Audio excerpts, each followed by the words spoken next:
I mean, is Cooper Rush worth 2.5 points? I would hope Quinn Ewers put up a decent stat line against Arizona State. If he didn't, we have a real problem. You can say the same thing about Creighton. Okay, they had the one good game against Kansas at home.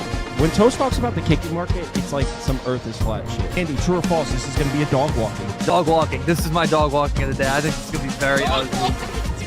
Dog walking. I think this is going to be ugly. Hey, get this. You're completely missing the point, though. The point is, you just tried to go to bat after yesterday, and you're leaving out the part that you were the one defending Nestor Cortez yesterday. No. Okay. Yes, you were. Was I? Maybe a little bit. Maybe a little bit. But after seeing that yesterday, I hope they leave his ass in New York. I'm done with this guy. To deplete the whole pitching staff. I want nobody. I want to call Mizorowski out of AAA. Even Freddie Peralta looked better, which is impressive. I mean, it's tough to look like. I don't know if you threw me in the major leagues to pitch the first inning of a game. Like, I don't know if I could do that if I wanted to. Like, that's hard. It's actually hard to throw 3 home runs on 3 pitches. Not anyone could do that. So, dude, I didn't. Maybe even we're watch looking the at it game. this the wrong way. Maybe this is impressive. The score, and it was 4-0 in the first. I was like, what in the fuck is going on? I thought it was a typo or something. 3 pitches. It was crazy. My wife sat down and she looked at me after because I was like, because I played Yankees team total over, and she's like, "Is this a highlight?" And I'm like, "Nope, it's not a highlight." Dude, I'm so mad that it moved. It went 8.5 to 9. So I was like, you know what? Give me Cortez strikeouts instead of the over 9. Fucking stupid. I'm assuming he didn't get there. No, we fell about 3 short. They left him out to die, though. They're just like, fuck it. I mean, I think teams honestly should do that more often. I think that, hey, okay, you're going to lose the game. You're down 5 runs. What's the point of chewing up your bullpen? I think teams should do that more often. Yeah. It's like they protect the pitcher's pride and, protect, where it's like, dude, protect your reliever's pride. It makes more sense the younger guys. A guy like Nestor, who we already know who he is, I would let him out there to die too. Just eat some innings for me, dude. Come on. I was hoping he'd have a bounce back here, but I have 0 faith in that. So a lot of people voted. I said, will my NBA sweep streak end today? 46% of you say, no, I can't miss right now. 32% of you said, yes, it'll end because I suck. 20% of you said, who cares? I don't like the NBA. So that was the results of the poll. 21%. Let me just land another jab on that side. So we are going through it all. MLB first, then the 2 Elite 8 games, and then these guys will bounce, and I'll run through the NBA at the end, if for those of you that want to stick around. But we're starting off in D.C. We got Aaron Nola pitching on the road here against Mitchell Parker. Toast, you have a play in this one? Nope, I do not. Only because I just feel like Washington probably, if there was a day that Washington wins one, it's probably going to be here today. They almost won yesterday. Did they? Weren't they up 3-0 in the 6th inning? Not the game that I was watching. Oh, wait. Am I thinking of a different game? I mean, they were up 2-0 to start. Was it really super early? Oh. Yeah, it was super early, and then as soon as the Phillies started getting moving, it was over really fast. It's honestly, it's the Nationals bullpen. That's just what it is. I don't have the stat in front of me. Underdog posted it out, but they've been, it's absolutely abysmal. I wish I had the exact numbers in front of me. It doesn't matter. If you guys have been even paying attention, you can tell how bad this Washington bullpen is. That being said, if you can put up the Nationals for me, actually. I know that Nola on the road and all that stuff, yada, yada, yada. He has really good numbers. It's honestly, guys, it's Sunday. The Phillies have won the last couple of games because of essentially bullpen blowups. Not that what's his face yesterday was amazing or anything like that. I just think that number got out of hand a little bit as well. And then not to mention the fact that the first game between these two, they did go to extra innings. I mean, obviously the Phillies poured it on late, but it did go to extra innings. And Mitchell Parker wasn't absolutely terrible last year. I mean, again, in perspective, we're talking about a 5th starter or a Sunday starter or what have you. So I think this game goes under. And also, and by the way, about that Nationals bullpen, yes, they're fucking terrible, but they've also been using their lower level guys, like their bottom 4 guys, like Pache and Sims and Mobletta and Salazar, guys like Finnegan, Jorge Lopez, Lucas Sims, all that stuff. They haven't worked in the last couple of days. So as long as Mitchell Parker doesn't just get absolutely throttled, I do think there's a little bit of value on Washington today. I'm not going to bet it, but again, you can put that up for the show. I mean, definitely took money on the Washington side. This opened up at plus 145. It's been. I know I missed it. That's why I can't play it. Trev, I don't know how we don't do another Phillies team total here, like over 4.5 wins, like blowing out. What do we got here? 12.5, 13 miles an hour. Like it's that, like the Phillies, small sample size, but they're 9 of 17 against Mitchell Parker here. Last year against lefties, they're second in the league on the road, 122 WRC plus with a 167 ISO and a 345 on base. Like, how do we not like just take another over here, 4.5?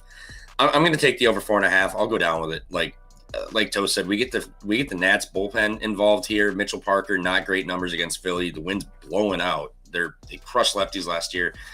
I'll go down with it, but it is Sunday, so I'm sure they'll probably finish with 3 runs. And well, you also have to take Turner out of that, so that's 2 hits of that. He wasn't in yesterday.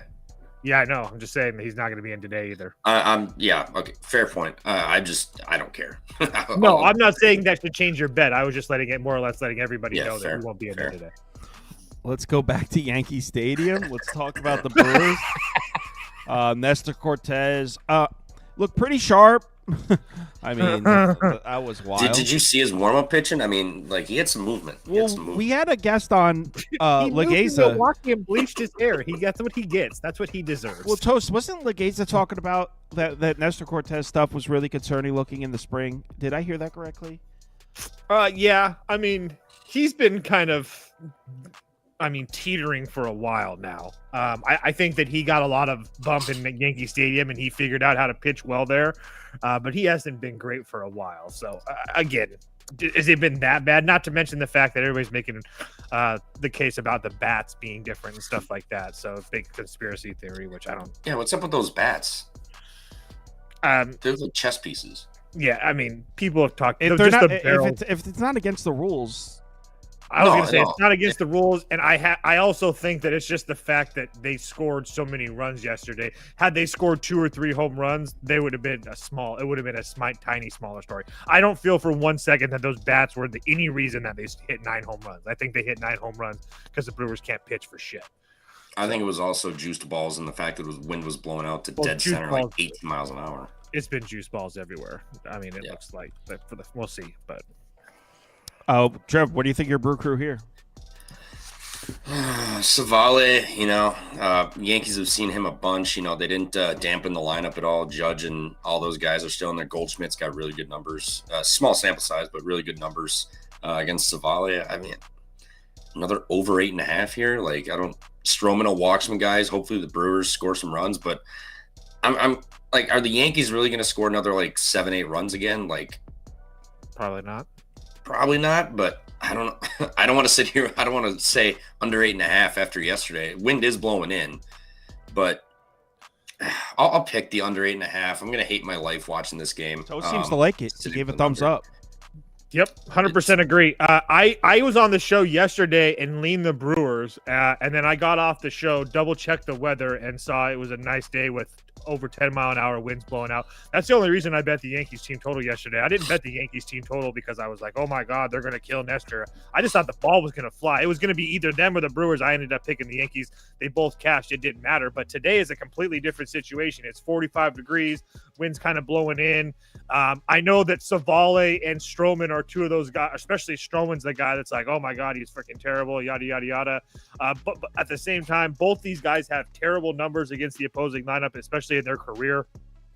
And this number's still at 8.5. It's still at around 8.5. So I just think this is, after a 29-run game yesterday, I think this game is a little bit more slower. The Brewers might even win this game. I don't expect Savale to get absolutely throttled. He was Go ahead. I feel like you guys are, what's the phrase? You're kicking a gift horse in the mouth. What is it with a gift horse? What's that phrase? You're punching a gift. The Trojan horse? No, what? Like you're punching a gift horse in the mouth.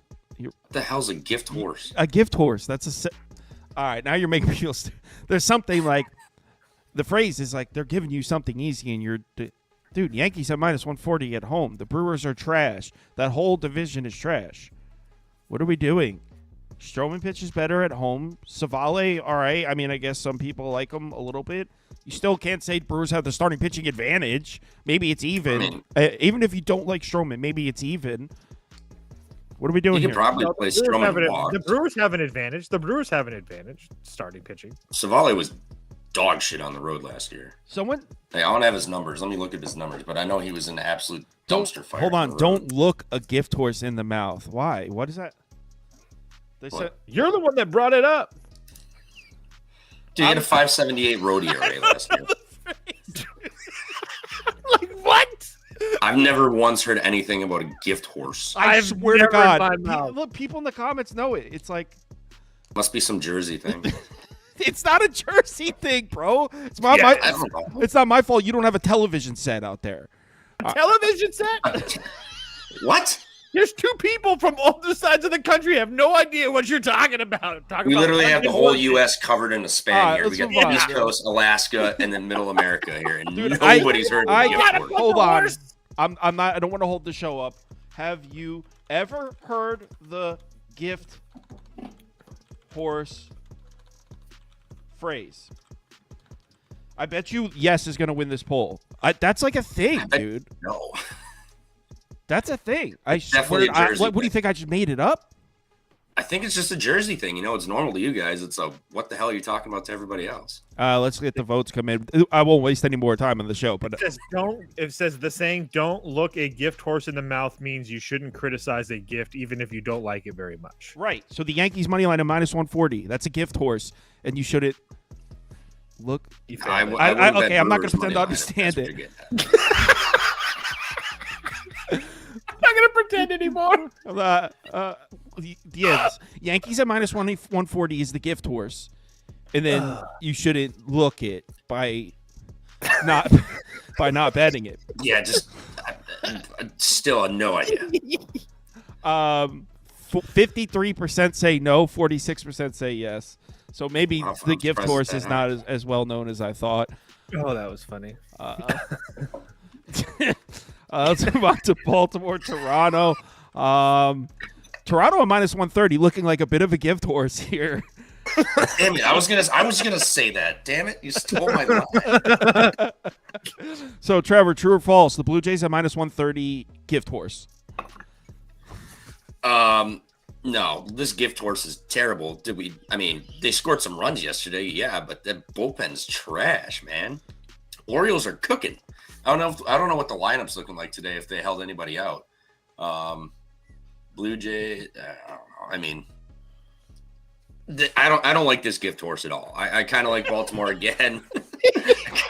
I like Baltimore again. You know, I don't trust the friggin' stop calling me. I don't trust the BJs here. No chance. Give me the. This is a nice gift horse. Baltimore at plus money. I won't question this gift horse in the mouth here. Give me Baltimore plus money. I don't like this gift horse at all. Toast, what are your thoughts on this gift horse?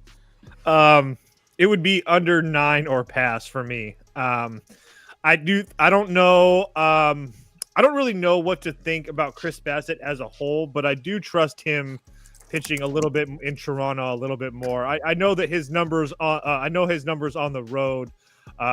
His numbers, I'm sorry, home and road weren't really too much of a stark difference as far as last year is concerned. But at the same time, he does really struggle with lefty bats. So if I did play it, it would be a Baltimore team total over because Bassett, I mean, lefties versus righties last year, righties only about an 80 WRC plus or OPS plus, however you want to look at it. Lefty bats almost a 143. So, and then obviously in that Baltimore lineup, Cowser, O'Hearn, Cedric Mullins, the kid Jackson Holiday, all lefty bats as well. So it would be that. It would be Baltimore team total over or pass for me. Just don't really trust that Baltimore bullpen personally. I know that Cano has looked good in his timeout, but at the same time, if you look at their Baltimore bullpen, Batista, Dominguez, Aiken, Cano, and Soto have all worked yesterday. Soto back-to-back days, Dominguez and Cano, I think 2 of the last 3 days as well. So just nothing I really like as far as deep into that our Baltimore bullpen. So it would be Baltimore or under for me. All right. I kind of want to take Toronto, but honestly, 2 years ago, we had someone on that was saying Chris Bassett is going to decline, and so I'm like waiting for that still. I guess, no interest. No, I mean he's declining. There's no question about that. He hasn't been the same pitcher in about 2 or 3 years. It's just steadily getting worse. How about Toast? How about those Rockies? I know. How about those damn Colorado Rockies? They didn't want to believe in our boy. I didn't bet it. I actually liked it too. Coach Patella, man. If it makes you feel any better, I bet it. I wrote it down and I put everything on the sheet except for that game. And not that it mattered. I had a decent. Sensatella is a workhorse. He's a gift horse. Sensatella is all kinds of horses. Yeah, he comes through in those weird spots. Do you think the Rockies can take 2 in a row here, Toast? I do, actually. It would be Rockies or pass for me. I'm actually thinking about betting this. I just don't think that Toronto. I don't think that Tampa Bay has as huge as an advantage as everybody makes it out to be. Personally, so I think that Ryan Feltner actually started to pitch well last year over his last 7 starts. I mean, on the at home against the Dodgers, 6 innings, no runs. At home against St. Louis, 6 innings, 2 runs. Arizona, same stat line. Baltimore, they got him for 5, but Miami 2. On the road in Detroit and Milwaukee, pitched really well there. So in my eyes, Ryan Feltner is one of these guys that we're going to pay attention to coming into this season. And keep in mind, those are all those pitching all those games well in Coors Field. Now he's going to be pitching outside in Tampa Bay against Taj Bradley, whose name is really, really high as far as recognition is concerned, but he was terrible to end the year last year. He had 1 or 2 good starts, like his very last starts of the year, but besides that, he was terrible. I know that he was coming back from injury and whatnot, but until I actually see it with Taj Bradley, I don't feel like he should be a minus 200 or whatever the number is right now favorite as far as I'm concerned. So do the Rays have a little bit better bullpen than the Rockies? Yeah. And they're a little bit more rested. Yeah. But at the same time, like, is anybody really scared of Pete Fairbanks or Garrett Clevenger or Manuel Rodriguez? Like, I'm not. So especially at this price is concerned. So it's only Rockies or pass for me. Toast, we have a sharp in the comments saying biggest bet of the day. And this is somebody who's accruing a following. Eric Shipley, he's got cronies now. And his favorite bet of the day, according to him. Now, if you hang out with Eric, you'll realize he gives out. If you hang out with Eric, you'll realize he gives out like 6 or 7 biggest bet of the day in all caps. So he does this often. I already know what it is. Rockies team total over. Damn. Okay, good. Whew. Trev, what do you think? Shout out Shipley, man. He's riding with me on Go Dolo Cy Young, so I'm going to see him at the window in about 9 months. Shipley would die with He's losing bets. Shipley would die with you for a heroin and a shot at fucking a McChicken. Okay, doesn't really matter. It's not something to flex. He'll place any shitty bet out there. Hey, nobody else rode with me. Shipley's riding with me. Shout out Shipley. Because it was a bad bet. No, go Dolo. Go Dolo. He should have had 9 strikeouts yesterday. And how many did he have? No favors. Did he get one? Did he get one yesterday? We're not talking about how many he had. I said how many he should have had. How many he could have had? Yeah, that's my bad. I didn't factor that. How many 2-strike counts was he in? And the ump did him no favors. Trev, you think the Rockies win 2 in a row? I kind of do. I mean, Taj Bradley minus 200. What are we doing? Like, no, thank you. I like Colorado. I like the over.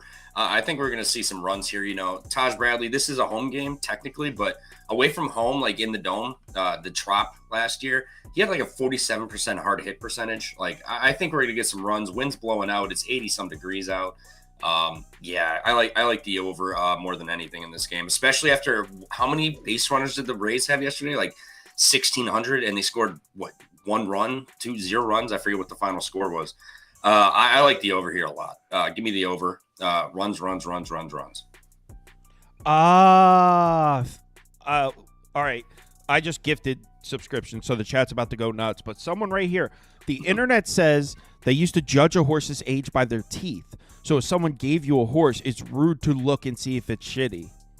So you don't look a gift horse in the teeth. You just pretend to like the horse, no matter how much of a piece of shit horse it is. What was this saying from 1732? I would imagine it's an old one. Don't look a horse. Didn't you say to kick the horse, not look at the horse? No, I thought it was kiss or punch. I didn't realize it's don't look a gift horse in the mouth. It's like, yo, this is a free horse. Don't look at its shitty ass teeth. That's I mean, that guy, the way he typed it, I bet you he's right. Well, I'm sure he's dead serious. It sounds better than whatever you were saying before. No offense. It sounds more accurate. All right. Next up. Toast, don't you have a thing for Max Meyer? You like him or hate him or something? I do. Which is it? I do like him. I do think that he has a lot of talent. I know that he hasn't really shown it either, but at the same time, I do think that he has a lot more talent, especially more than Andrew Heaney. So my issue is that I do think that another lefty against this Miami lineup, I think is an advantage. Advantage Miami personally, and the only reason I say that is because I don't think that. I think that Heaney's a lot better than people give him credit for. Again, I'm not trying to make a case that he's some top pitcher in the league, but when you're getting a guy like him that's like constantly around that 4 ERA number, that can doesn't really have walk issues, that doesn't strike a lot of guys out, but again continues to give you 5-6 innings every time he's out there and never really gets slaughtered. I think that means something. But as far as the Miami is concerned, I really like what I've seen from them. They continue to play hard. And again, like I've talked about, I do feel like these younger guys that they have now, Kyle Stowers isn't in the lineup today, which kind of sucks, but Otto Lopez has been really good for them. Xavier Edwards is really good for them. So not to mention the fact that O'Neal Cruz isn't in the lineup today for Pittsburgh. So yeah, it's Miami for me. I actually probably am going to bet this. I just don't feel like Pittsburgh has any advantage in this game, including in the bullpen area as well. So yeah, it's only Miami or pass for me. I'm not going to spend too much on it because it's a shitty game. But Trev? Yeah, both pitchers suck. We've seen both offenses elites scratch across like 4 or 5 runs in this series. I like the over and I like Miami too. Like, who is Andrew Heaney? Like, he was dog shit on the road last year. Max Meyer sucks too, but guess what? Pittsburgh's backs also suck. There's going to be some runs, but yeah, give me over in Miami. Like, I don't want to touch this game though. Also, the Pittsburgh bullpen's kind of messed up. Bender's 2 of the last 3 days. Holderman 2 of the last 3. Santana 2 of the last 3. Ferguson, Lawrence went 22 yesterday. Yeah, they're a little bit depleted in that bullpen. I will be betting Miami, actually. I'm not betting this. Let's move on to the next one. I'm going to grab some coffee quick. Be right back. Robbie Ray. Say good day, Reggie Ray. We got the Giants as minus 120 favorites on the road. Nick Martinez, that's Toast Boy. He's a big Nick Martinez guy, former San Diego Padre. I believe he was a member of the Padres bullpen, though. Yeah, he kind of did both, but yeah, mostly a bullpen guy, yeah. Oh, someone else just gifted 50 memberships. Chat's going to buzz again. So, Toast, Robbie Ray in Great American. What are your thoughts on that? Reds first 5 money line, or you could do if you can only do Reds money line, it is what it is. I personally wanted to stay away from the Reds bullpen because Pagan, Satilian, and Ashcraft have worked 2 of the last 3 days. But I do think that we have a huge advantage, and we're getting a plus price in the first 5 with Cincinnati and Nick Martinez. Robbie Ray's been dealing with a lot of injuries. He really has only pitched about like 35, I think maybe less than 40 innings the last couple of years, and he's actually been terrible in the times that he has pitched. I know that he ended up starting to pitch a little bit better last year at the end of the year, but at the same time, the 3 starts that he pitched well in, Detroit, at home, Chicago White Sox at home, and Seattle on the road. He did pitch okay in Cincinnati in August of last year, but at the same time, Nick Martinez has been an absolute godsend for this Reds team, and he's honestly one of the pitchers in the league that gets absolutely no respect, but all he does is go out there and give you 120 plus innings and give you like a sub 4 ERA. Last year, he had a 3.10 ERA in 142 innings for this team, and that's a lot. That's really good at considering that you're pitching in Cincinnati.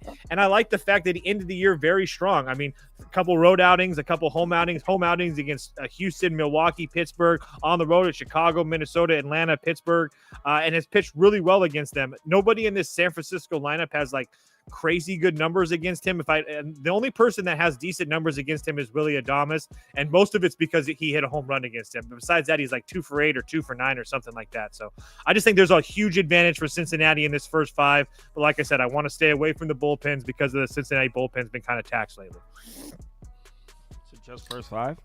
Yep. Trevor, what are your thoughts on this one? Yeah, I'm with him. I like the first 5 under. Wind's blowing in, Great American. Small park here, scary to take an under here, but I don't know. San Fran's offense, looks whatever. Reds are fine, but I don't think we're going to see an offensive explosion. Nick Martinez was, like Toe said, pretty good last year, especially on the road. And I know he's technically the home team now, but he hasn't, this isn't technically like his home. He hasn't pitched here yet. This will be his first go at it as a Red. So I like the first 5 under. 4.5 here. Robbie Ray I think's fine. I think we get solid early outing out of him, and then maybe we'll see some runs late. Like Toe said, that Reds bullpen is kind of whatever, they're used up too. So I'll take the first 5 under. What is it, like 4.5 here? I'll take that. First 5 under 4.5 for Trevor. I accidentally messed up the thing. I love these first 5 unders this year. They've been nice. I used to bet them a lot a couple years ago. Let's move on to. Don't even bother with the bullpens. It's the best part. I like the bullpens. Oh, Me too. Cleveland, Cincinnati, Tanner Bybee, Michael Wacha. Cool game here. Cool game. Total down at 7.5, which is low for this ballpark. Although I will say, looks like they're pricing the totals lower here to start the season. Last year, we were seeing a lot of 9s, a lot of 9.5s. I think this is back-to-back 7.5s we've seen here in Kansas City. Plus, you got a couple of good pitchers. Tanner Bybee was certainly much better on the road last year, which was strange because you rewind back to 2023, he was dominant in Cleveland and couldn't pitch on the road. So kind of did a 180 there. Tanner Bybee, what are your thoughts on his outing here coming off food poisoning? I don't have any reason to think he doesn't pitch well here in this ballpark. Like you just talked about, he was exceptional on the road. He's been exceptional at home or on the road the last couple years. So I have no reason to believe he doesn't pitch well here. I don't really put the food poisoning, he should be just fine. It would be under or pass for me, under 7.5. It's moved down to 7 in some books. It was at 8 in some. This total continues to drop, and it's probably like that for a reason. So we know these NL Central games, these Central games always go under scoring. The first 2 games that these played, it was 4-3 and 4-7, and the first one went into extra innings. So it would be under or pass. Walker's been really, really good. He's been solid for 3 or 4 years now. I've been saying that for a while. Both these pitchers are really good. It'd be under or pass for me. Trev, what are your thoughts? First 5 under again. I like Bybee and Wacha in these spots. They have good numbers versus these lineups. I know the wind is blowing to the right field pole like 12 miles an hour, but I think both these guys can, not give up hard hits, not give up fly balls. And again, they have good numbers against these lineups. So I think they have a little bit of success here too. And we've seen some lower scoring games here to start the year. So I'm going to take the first 5 under. I think we get a nice, just first 5. I think we see like a 2-1 game, 1-1 game, something like that here going into the. Can you get is it 4 or 3.5? It is. You might get stuck with a 3.5 in this one. See if it changes. It's 4. You should be able to get a juice 4. You guys both lean towards the under, huh? Yeah, that's the only reason I didn't play the first 5 under is because I felt like I missed the number and I didn't want to pay minus 130. I haven't placed a bet in this series, but I've leaned the Royals in every game so far. Kind of like Guardians in this game, though. Well, I mean, Oh, the Royals did win one. That's right. I thought Cleveland had taken the first two. All right, let's move on. Probably not betting that. Toast boy, Kakanowitz. Yeah, Jack is back. Jack is back. Let's go, Talk about a gift Kakanowitz. horse. Joe. Dude, Jack is a fucking Clydesdale. You understand me? A Clydesdale. Angels minus 135 favorites on the road. Kakanowitz making a road. Kakanowitz laying juice on the road is just like such an insane concept. Toast likes Kakanowitz. He thinks he's got good stuff. Yeah, Angels first 5 on the money line, minus 124. Just a pure play on Kakanowitz. Yeah, to be dead honest with you, yes, it is. That's my Lord and Savior, Jack Kakanowitz. Honestly, he's been nothing but good to me every time I've ever bet him, and not to mention the fact that he looked very, very good to end the season last year. And of his 7 starts to end the season last year, 5 of them being on the road, Toronto, Detroit, Texas, Minnesota, Chicago White Sox, pitched well in pretty much all of those games. He's also faced this White Sox team twice last year, went 14 innings, only gave up 1 run. Davis Martin is not very good, not compared to Jack Kakanowitz. I do think that this Angels lineup is going to kick into gear sooner or later. I think it could be here today after Davis Martin, like especially after yesterday where they had a lot of opportunities and didn't really cash in. They finally ended up getting one late, but I think today's the day that the Angels bats kind of show up a little bit. So Angels in the first 5. I want nothing to do with that bullpen. You want something to do with the White Sox bullpen? Prices. You're so soft with these first 5s. Play the Angels on the full game. I don't know. I kind of like the Angels on the full game. I mean, I'm not going to argue with you about it. I mean, but I just don't like the fact that Joyce and Jansen went yesterday. So They're fine, dude. I know there are. I'm just telling you. I'm giving you the reasons why I like the first 5 better. What about Trev? Yeah, back to the well. First 5 under 4.5. I got this at 4.5. This is, I mean, what are we doing? I believe the wind's blowing in.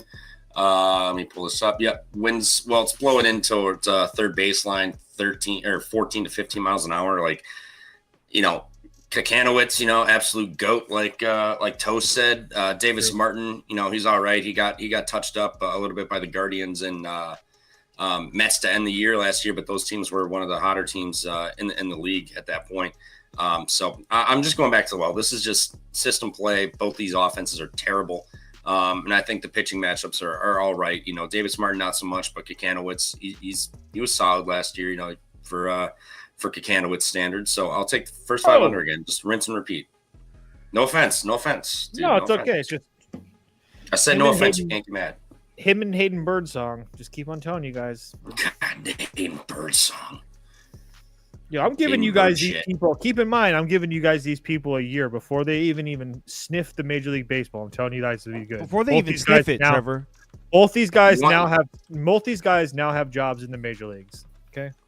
You want a guy, Jacob Mizorowski. Once the Brewers call him up, watch out. Lefty that throws gas. Kind of like Nestor Cortez. Doesn't know how to throw. Nestor Cortez can stay in New York. I never want to see him put on a Brewers jersey and disrespect it like that again. But you guys just signed him. Don't look at me. I know I voted no. Bailey Ober. I voted no. I just want to put that out there. I voted no. Bailey Ober is about to throw 8 shutout. I think so too. Are the Twins ever going to win a game though? I don't know. Twins suck. I don't know why you guys keep believing in these guys. They suck every year. I haven't bet the Twins once. I bet on them on opening day, lost. I picked them on the show yesterday. Didn't bet them. They lost again. Oh man, why do I want to bet the Twins, man? Don't do it. Bailey Ober's a beast. Palante's pretty cool, but like, how deep into the game is Palante? Isn't he the guy that only goes like 5? He does go usually short, yeah. He usually only goes like 5 innings, usually, yes. You look at the Cardinals bullpen here. I mean, and it's actually not that bad. But this is a hard one. Fernandez, he was injured recently. I doubt he's going to pitch on back-to-back days. I don't know. Yeah, I want to bet the Twins. That's where I stand. Trevor? I like the Cardinals again. I get us Bailey Ober, but you're getting Bailey Ober at -115. What are we doing? Like, the Twins' bats suck. Cardinals are actually hitting a little bit. Not to mention wind's blowing out like 13 miles an hour. So, I mean, like, any fly ball is going to get carried out of Busch Stadium, whatever the hell they call this now. So, yeah, give me Cardinals money line. I kind of like the over too. I think we can see some runs in this game. So, Trev's been hitting on the birds Cards. Trev's been hitting on the Redbirds, and speaking of hitting on the Redbirds, Apollo sends in a super chat. Let's make some money today. Join the best Discord in our world. He has been pushing Cardinals money line in the Discord. This is true. He's also from St. Louis, so let's give him a little credit. He has been in with the Cardinals. I think they lose today, though. Toes, break the tie. It would only be Twins for me. I had them circled. Only reason is because I didn't lose with them yesterday. I picked them on the show, but I didn't bet that trash. But I do think that they have a significant starting pitching advantage with Bailey over, and as much as I like Payante too. So, not to mention Duran only went yesterday. It's only a day he's worked. Jackson, Sands both had the days off yesterday, so I do think there's a little bit of advantage for them as far as later on in the ball game. Excuse me, but I don't know if I actually bet it or not. Actually, you know what? I probably do now that I see St. Louis's bullpen. I'll go in there with you. If you go in with it, Sauce, I'll do it. I don't know. Dude, I'm straight. Actually, you know what? I don't even know if this game gets played, so yeah, it's a pass. Whatever. Yeah, I mean, like, I'm not trying to I'm not trying to mess with this gift horse. This Twins gift horse. Boston, Texas. DeGrom.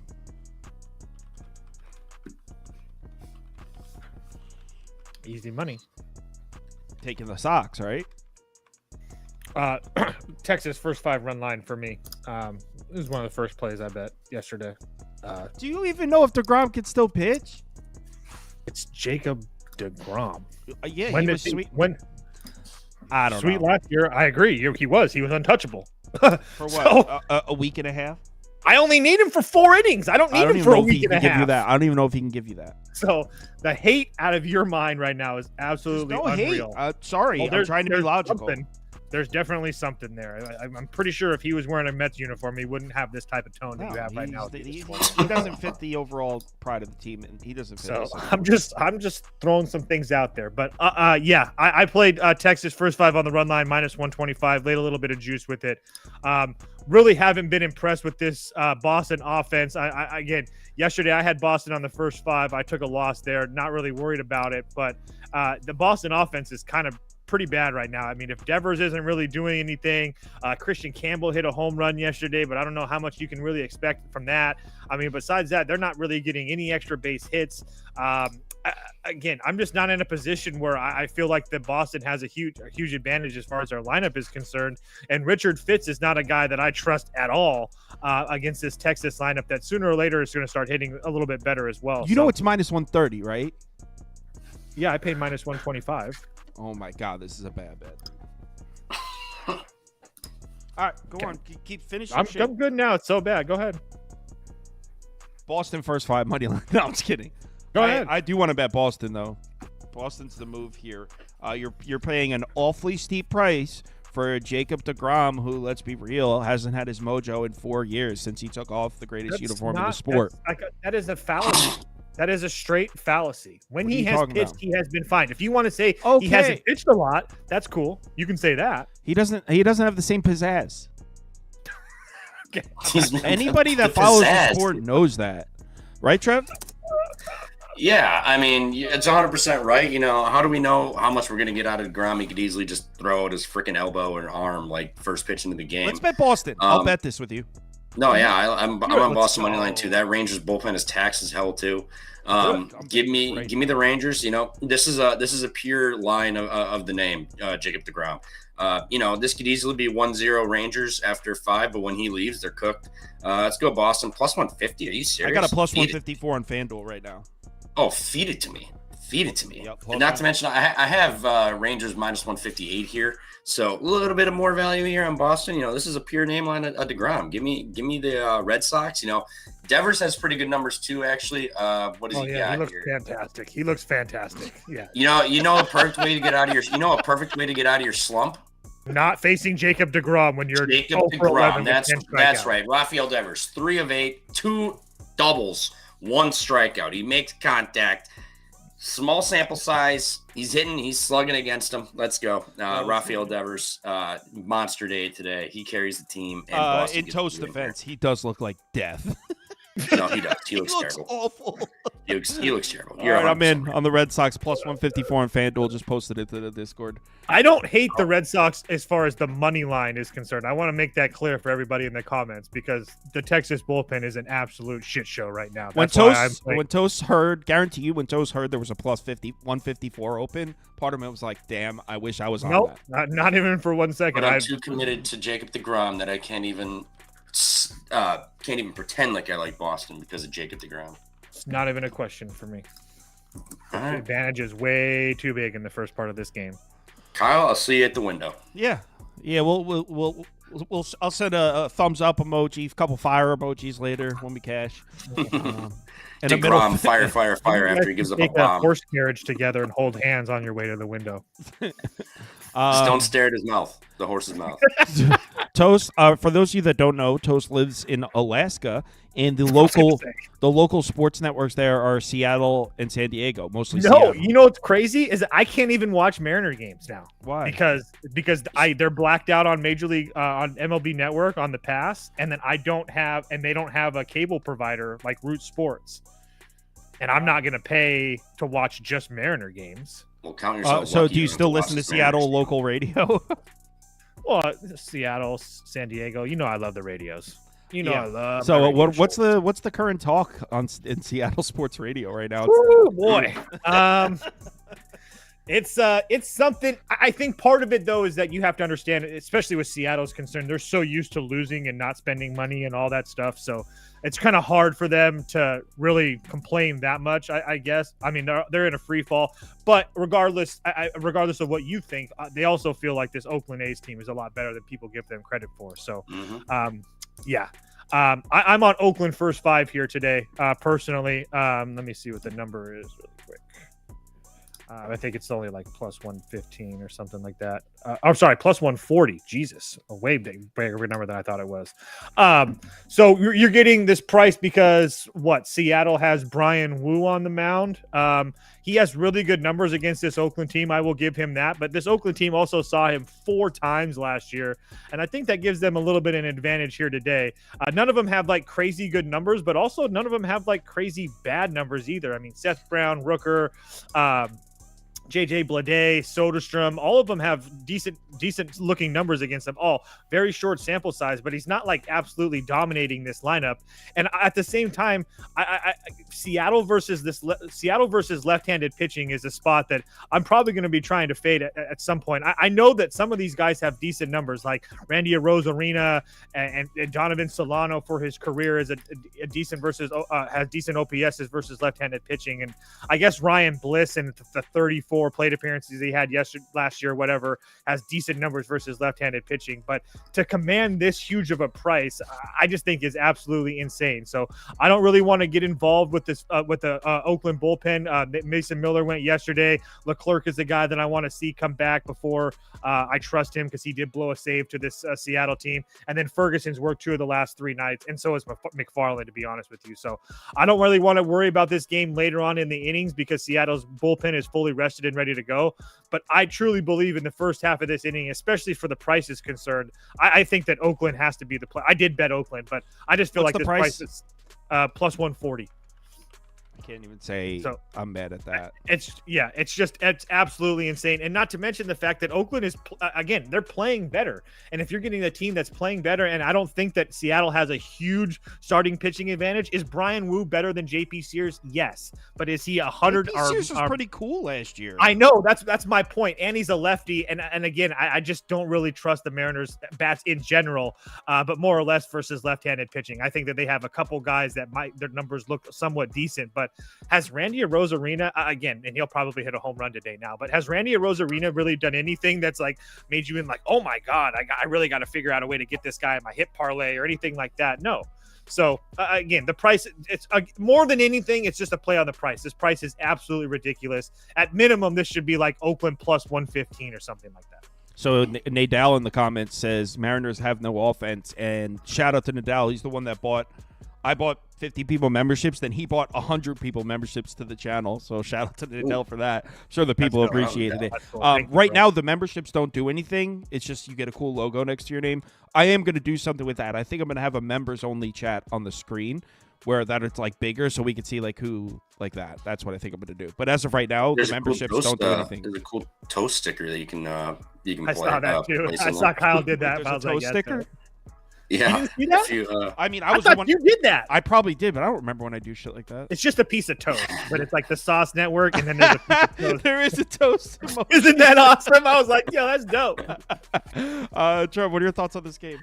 Rinse and repeat. First 5 under. JP Sears, Woo. I think they're two solid pitchers that can keep these offensives down. Not to mention it's in Seattle. I get it's 3:00 in the afternoon. It's going to be 3.5, right? That's fine. I think this is probably like 1-0, 1-1, something like that. Like both these offenses, or whatever, the Athletics, I think is better. But you know what? Actually, give me the Athletics first 5 plus a half. I get his Brian Woo, but I think this game is easily tied. I think it's 1-0, 1-1, something like that. And I don't have to deal with the 3.5 here, but I just don't see how like runs are scored by Seattle here. Wind's blowing in. It's 57 degrees. Their offense is a dumpster fire per usual. Just rinse and repeat. Just give me the under and give me the Athletics the first 5 plus a half. How much are we paying for this right now? Let's see. 40 cents. Minus 110. 40 cents. What are you talking about? That's actually 50 cents. Plus half, minus 110. So this would be one of those instances where Toast's right. That's expensive for a half run. 50 cents. Who's scoring runs for it? Who's scoring runs for 50 cents? There's sometimes where it's only like 25, 30 cents though, in which case it might be affordable. And you know why it's such a difference? Because they're going to be tied after 5, and you're not going to. But that's the thing I was saying yesterday. The fact that the total for this game's at 7, I think increases the chances that it'll be tied after 5. Personally, yeah. But hey, and I'm no mathematician. Terrible. People are buzzing the toast emojis in the chat. I know. I was laughing. I couldn't even pay attention at first because I looked.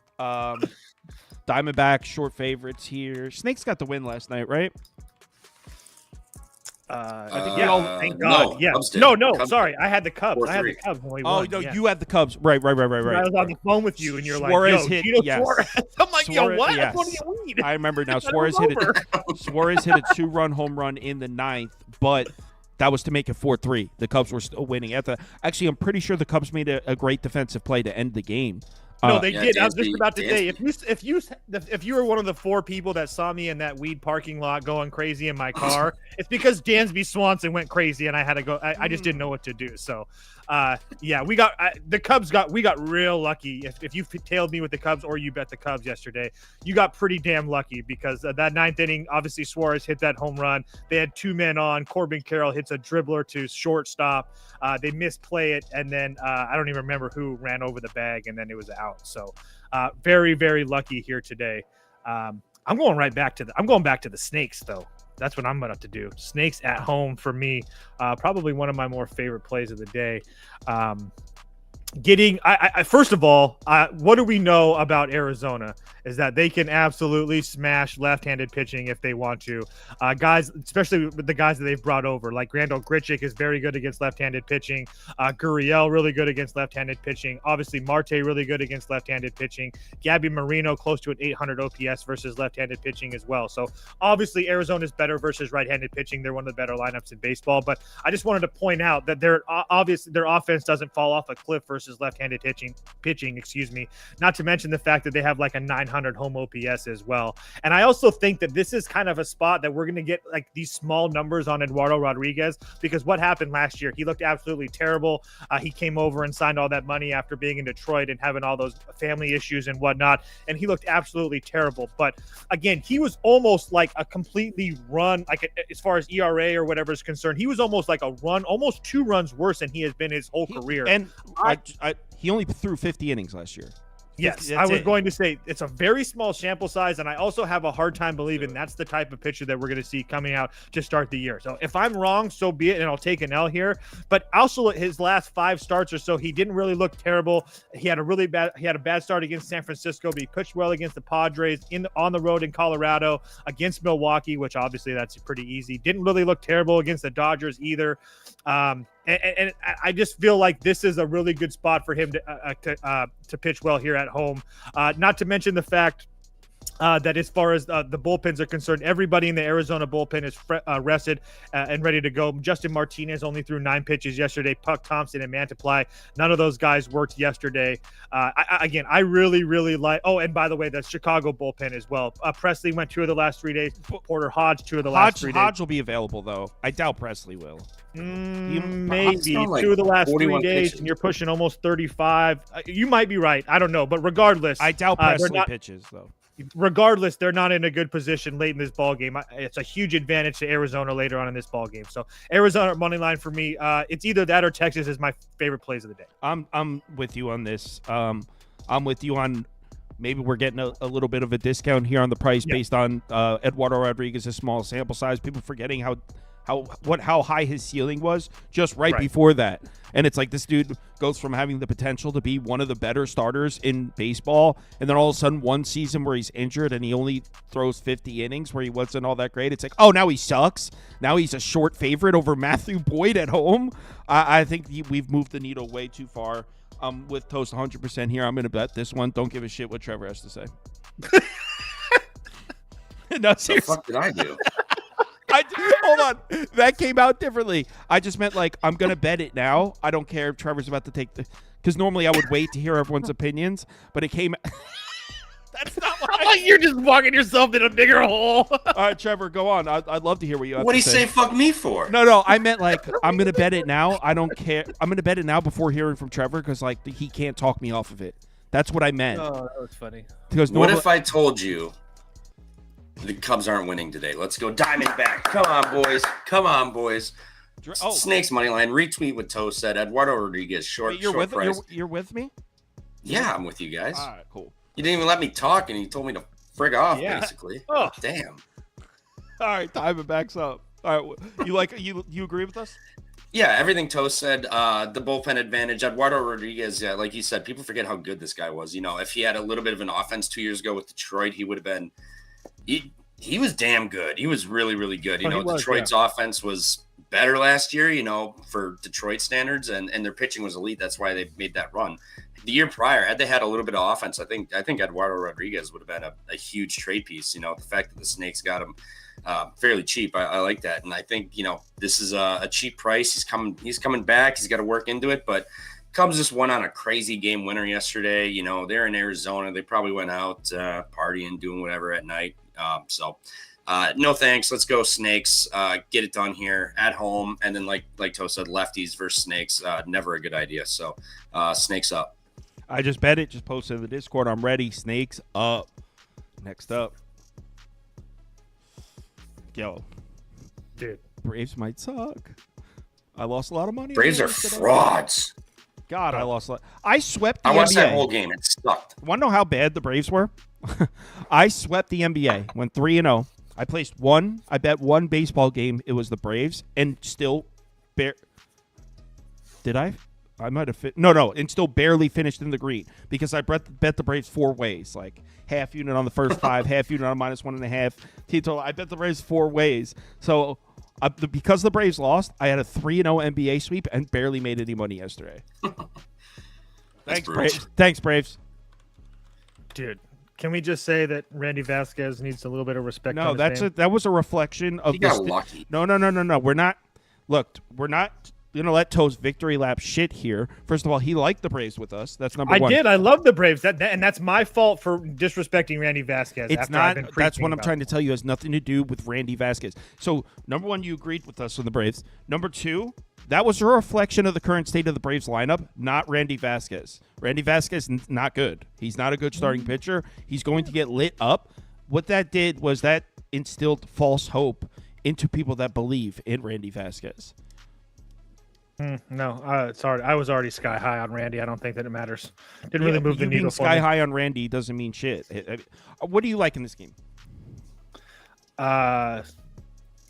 Honestly, I have no idea.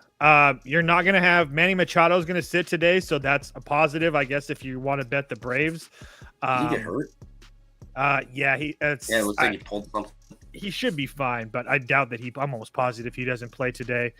And that just, I mean, the Padres bench isn't anything to write home about. So now you're going to be putting your boy, Iglesias in the game, which again isn't terrible, but he's not Manny Machado defensively or offensively.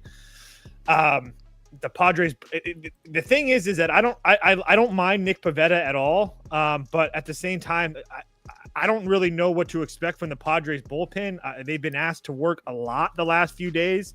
Over the last 3 days. Obviously Suarez, the top three guys didn't work yesterday because they had worked back-to-back days previously. But my point is that I don't know exactly how they're going to navigate that. And as far as Atlanta is concerned, I mean, they have everybody in their bullpen that you would want as far as their big names. Aaron Bummer yesterday pitched, I don't know how many pitches he actually ended up throwing, 15 in an L, but he pitched really good. I mean, the only reason Atlanta lost that game, they couldn't score, but they had the ball from Cronenworth that went off Bummer's leg into the dugout, which gave them second base, and then Yuli Gurriel got a hit. But again, Smith-Shawver wasn't terrible last year at the end of the year. I will say, though, he didn't face any good competition his last 7 starts. Chicago, White Sox twice, Colorado, Minnesota, Milwaukee, and then Washington Nationals. So seeing this Padres offense is a huge step up in competition just in general. But again, Nick Pivetta making his first start as a Padre, had like one good start, one bad start against this Atlanta offense. But at the same time, most of these guys in this Atlanta offense have had a lot of really good numbers against him. Marcell Ozuna owns this guy. Orlando Arcia owns this guy. You can put up the Braves for me. Unfortunately, I agree. I don't know if you didn't actually bet it, right? No, I haven't. Dude, this I have team not. might suck. I mean, I know. It brings joy to my heart because I'm a Mets fan. And I hate this organization, but me too. How do you lose that game yesterday against Randy Vasquez? I don't want to talk about Vasquez. Trev, what do you think? Keep on hating on Randy. Braves. Randy Vasquez, he got lucky. Vasquez. Give me the Braves money line here too. I think they burned everybody yesterday. I like Smith-Shawver too. The law firm. I think they get it done here. I think a lot of people are going to see, Padres cheap price, they dominate, so be it. But I think the Braves, couldn't get it done yesterday. I think today's the day. It's Sunday. It's Sunday Night Baseball. I think they get up for this. They show up and remind everybody that, they are the Braves and they're not a dog shit organization like they were prior to this big run they had a couple years ago. So I like the Braves money line here. I also kind of like Marcell Ozuna to rip a dinghy. He's got 8 hits against what's his nuts Pivetta, and 8 hits, 6 of them are dingers. So I kind of like Zuna as a fun little Sunday night. Shit weather. Yeah, I was shit weather. Yeah. No, I'm gonna rip the bases, but I'm also gonna sprinkle a little bit on the home run. It's Sunday Night Baseball. Let's have a little fun here. Braves money line, really? And then it's 610. Oh, beautiful! I didn't know it was actually on ESPN. That's beautiful. I love Sunday Night. Yeah, this is the last year of ESPN Sunday Night Baseball too. By the way, who the hell's gonna have the Sunday night game now? I don't know. I really don't. Yeah, so give me Ozuna dinghy and Braves money line here. And Ozuna dinghy. Yes, sir. All right. It's Elite Eight. The last few hours of the Elite Eight. We're starting out with Tennessee, Houston. Let's just say I completely understand why the total for this game is 124.5. Look, I know part of me thinks like, oh, LJ Cryer's due for it to have a big game because for most of the Purdue game he wasn't doing shit. I get that, but it all comes down to whether or not the refs are going to let Houston play hockey out there, just straight elbow dropping people. Did you see that one tweet that went viral? Someone said Houston's defense is number 1 according to Ken Palm, and then it said Houston's defense, and it was literally like people doing WWF moves. I'd probably be taking whoever's catching points in this matchup, to be honest, because I think this could very easily be a 58-57 type of game. So it'll be the Vols for me. Also, after what happened to Purdue, I've developed a little bit of a hatred for Houston, and maybe it's not fair to them. But I also kind of liked watching. I bet Tennessee in the SEC championship game against Florida, which obviously lost, but I enjoyed rooting for him. I thought it was fun. I like Lanier and I like Ziegler. I thought the team was cool, play good defense, and I feel like they have a couple playmakers on the offensive side that don't really get credit. They're known as a shit offense, but they have a couple cool players to root for. So I would enjoy this game more rooting for Tennessee. Plus, I'm catching points in a defensive game. This is the side I want to be on. This is the side I'll probably bet. Trevor, you with me? Yeah, I like Tennessee. I see a 3 here. I'll be honest. I think this game lands on 3 also. Came down and it's not going under. It's not going under 3, at least from what I'm seeing. Maybe it moves down at some point, but it opened 3.5, 4, whatever, 4, 4.5, whatever. It's come down significantly. Everybody loves Tennessee. Very public dog. Money line, 57% of bets, 65% of the handle, according to VSiN on DraftKings. How accurate it is, we'll never know. But it seems to be a lot of people like Tennessee here. I'm still going to play it. I think this is a one possession game, like you said, and like Moneyline Max said, this is going to be a football game. This is just going to be, it's going to be very physical. Who's ever the tougher team is going to get it done, and you could argue Houston, but Houston also had the refs in their pocket to get that Purdue win. They should have never had the ball for the last shot with inbounding it with 2 seconds left. So you gotta worry about that a little bit, but I can't believe they didn't call that offensive foul, dude. I can't believe it. The NCAA told them who had to win, and it was bullshit. Purdue comes all the way back, and then there's a blatant push off. That's okay. That's where I think I would draw the line. The NCAA told them who had to win. I mean, hey, don't tell Purdue me how to think. in the first half. If we're speaking now, obviously, I was big on Purdue. They were my national championship. I bet a full unit on the money line. Didn't even take the points in that game. So I was all in on Purdue. In the first half, they definitely had some calls go their way. So if the NCAA had a conspiracy to make Houston win, they did a terrible job in the first half, because Houston could have been up big if it wasn't for some favorable calls that went Purdue's way. That being said, should have been Purdue's ball with 12 seconds left or whatever. Got jobbed. Got absolutely hoed, as someone said in the chat. Toast, Vols? Houston and the over for me personally is how I see it. Well, you're seeing it incorrectly. Yeah, that's how this tournament goes. I don't even really care. That's just how I watch these. That's how I see these games. So I think this number is complete. I think 124 is very, very low. I understand these teams play slow and they play really good defense, but you almost have to play a perfect defensive game for this game to go under, in my opinion. So, and you have two of the more experienced teams in the country. I just figure a way. I find a way. In my head, they find a way to figure it out. So. Not to mention both teams can hit the 3 ball as well. So, again, you're just going to have to play perfect to keep it under this total. I just don't see that happening. Over in Houston for me. Let's go on to the second game, and then if that Houston defense is starting to foul and Tennessee fouls, we might just hit that over just because of the foul shots at the end of the game. So, Sparty, Auburn, man, we got some cool games.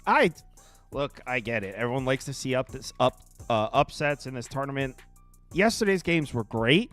The Sweet 16 was great. I think these matchups are cool as hell. So I'm not saying upsets aren't cool, and I'm not saying I wouldn't have loved to have seen a couple of them, but this tournament's been great in my opinion. Michigan State, Auburn, Sparty catching 4.5 points. What month is it, Toast? January, March? February, Izzo. That's your cue to say, yep, Michigan State. I'm not betting Michigan State, so I'm not there. You're going to like 4.5 points to the go. No, I'm not betting this game. Make a pick. I got a full day of baseball on. Why would I bet this coin flip of a game? Let's pass it over to Trevor. For me. Trevor. So if it's a coin flip and you're getting 4.5 points, you're not going to play the dog here? What he said. No, I could care less who wins this game. All right. Well, I would rather watch Pirates and Marlins than watch this game. Izzo, right? Oh my God. Yeah, Izzo. If you want Auburn, play them first half. We know Michigan State starts slow, but I like to fade Sparty in the first half when they're laying points. So not a huge fan of Auburn laying was this 2.5 here. Not a big fan of that. But yeah, it's Izzo. Everybody loves Auburn. They have not been the same team. They got incredibly lucky to cover that game against Michigan. Shout out the guy in your Discord who cashed Michigan with 12 minutes left with the 9 points. That didn't go well. So yeah, I like Sparty here, 4.5. This is going to be like a one possession game. Auburn will probably be up like 4 or 5 points at half. Sparty's going to look rough. Their defense will be fine, but they'll look a little rough. But second half, they'll make adjustments. And I think Izzo's a better coach than Pearl. I'm not saying Pearl's bad, but, coaching matchup, I like Pearl. You got Sparty's got the big guys down low. They've got some good guards. Richardson, Akins have been monsters this entire tournament. I like Sparty here. I'm going to take the points. I'm hoping to catch this at like 5.5. We'll see where this closes. But, yeah, it's Sparty all the way. I don't want any part of Auburn here. I want to see him do it. I know Janai Broom went off. He woke up with, 20 and 15 or something last game. But I think Michigan State's got enough bigs to rotate and just upset him and just make him a little uncomfortable the whole game that Sparty can hang around. So give me the points here with Izzo. I'm going. I like the under too. I can see that. And I'm obligated to say Baker Mazzara can get ejected at any point in this game too. All right, Trev, go enjoy your day. Toast, enjoy your day. For those of you who want to stick around, I'm going to run through the NBA games real quick. So, hold on, what's the Martinsville pick? I didn't even look, to be honest. All right. Yeah, those short tracks are also tough. Usually, there's a couple heavy favorites at the top, like you can't go wrong with like Larson.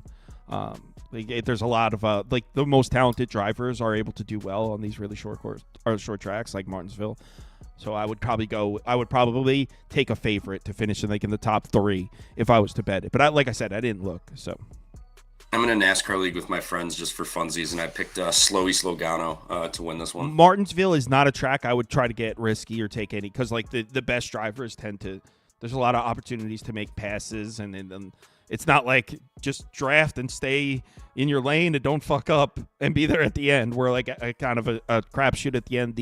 The best drivers tend to be up front. So Joey Logano wins. Yeah, Logano isn't a bad win slowly. either. But all right, I'll see you guys later. All right, have a good one, guys. Good luck today. Have a good night, guys. Clippers, Cavaliers.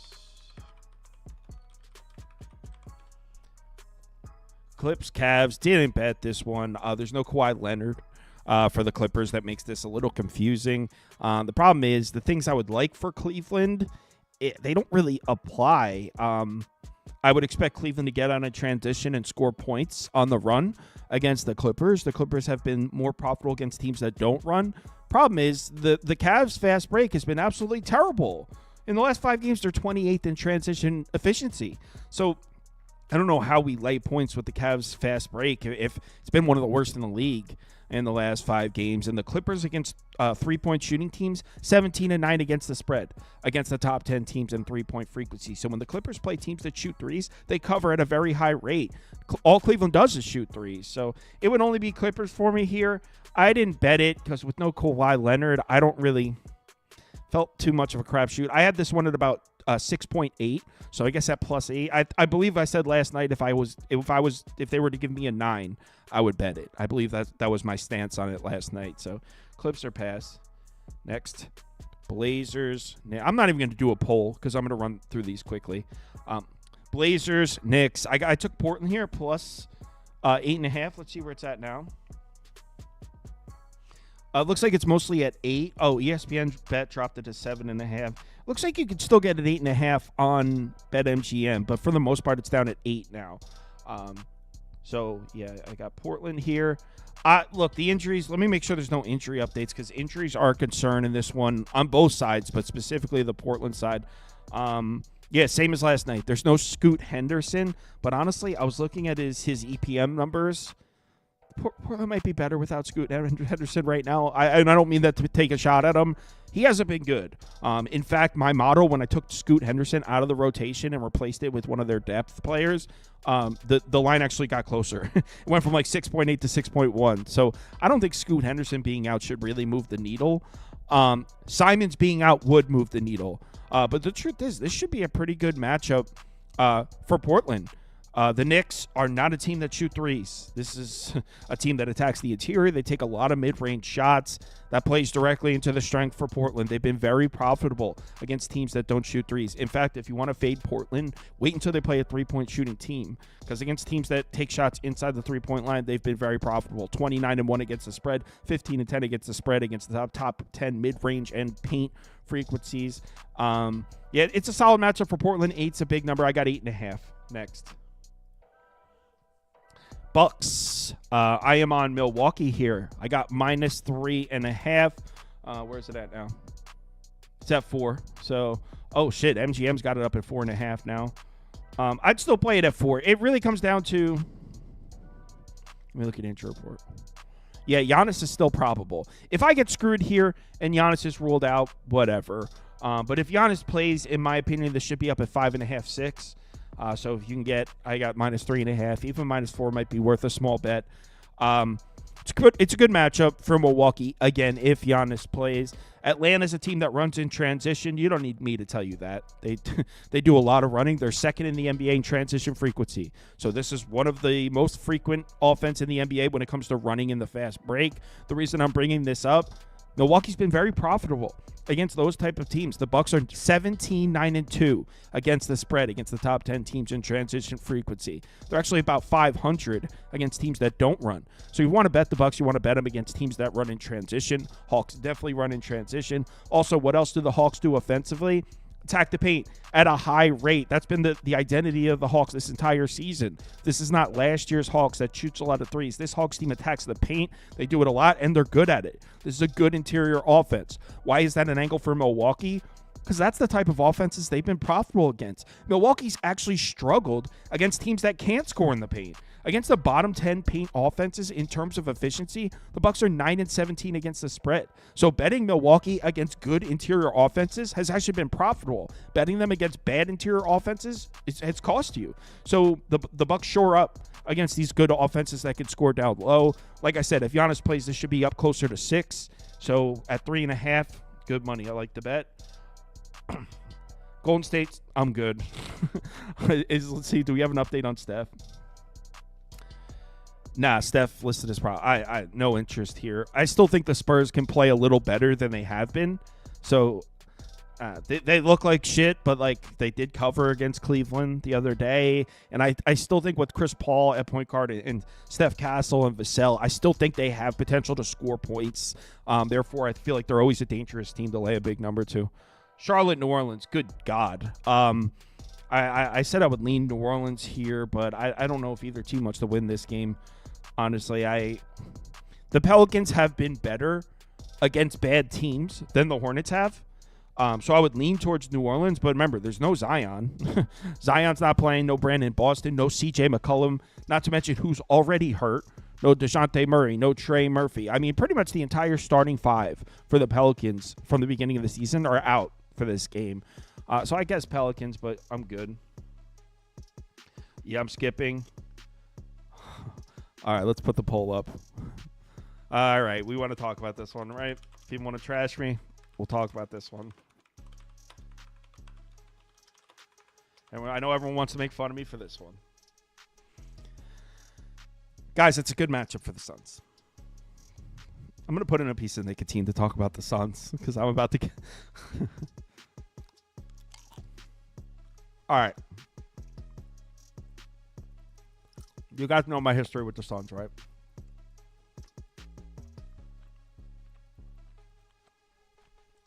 Actually, I don't want you guys to hear me chewing gum into the mic. It's probably disrespectful. Number 1. This might be my favorite play of the day, too. I know. It's fucked up. It's close to being one of my favorite plays. Houston has a big game tomorrow night in LA against the Lakers. That's not the reason for the bet. I'm just adding that. Houston plays a big game, national TV in LA against LeBron and Luka tomorrow. Back-to-back, 0 days rest. So you like that if you're betting the Suns. But in addition to that, what else do you like? Did I skip Minnesota, Detroit? I think I might have accidentally skipped that one. Sorry about that. Number one, the Suns have played okay recently. I know they dropped their last three. They're 0-3 against the spread in their last three. But if you look at their body of work over the last few weeks, it's not like they've been terrible. Meanwhile, Houston's 1-4 against the spread in their last 5. So if we're going to point at, the Suns haven't covered their last few games, yeah, man, look in the mirror. Look at Houston. They're not covering shit.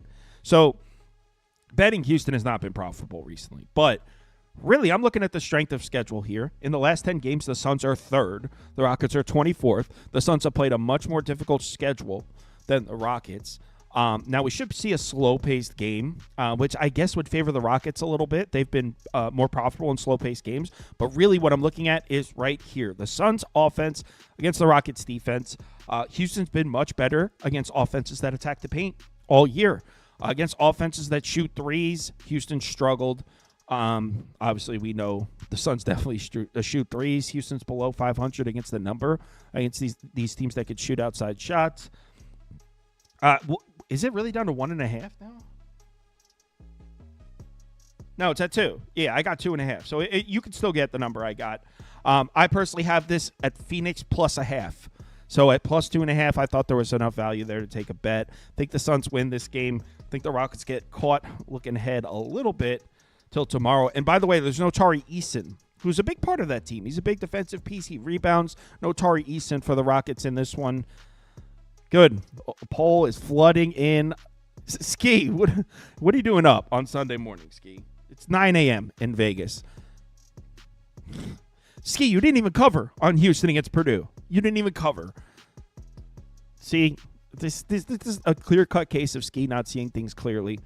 I guess he's talking about Houston. Did he say anything about the Suns up top? Let me scroll up. I didn't even realize Ski was up this early. First half at full game today. No, he's talking about Houston. Good luck. Tennessee's going to win that. But yeah, I'm on the Suns. Thanks, everyone, for watching. Go enjoy your Sunday. Hit me up in the Discord if you need me. I'll be here. I am going out to lunch with somebody, but I'll be here in the afternoon into tonight if you need me. Yeah, if you're in the championship, there's 6 of us in the championship. It's me and 5 others. If you're one of those other 5 people, make sure you submit in the next hour and a half, or else you aren't qualified to win the league.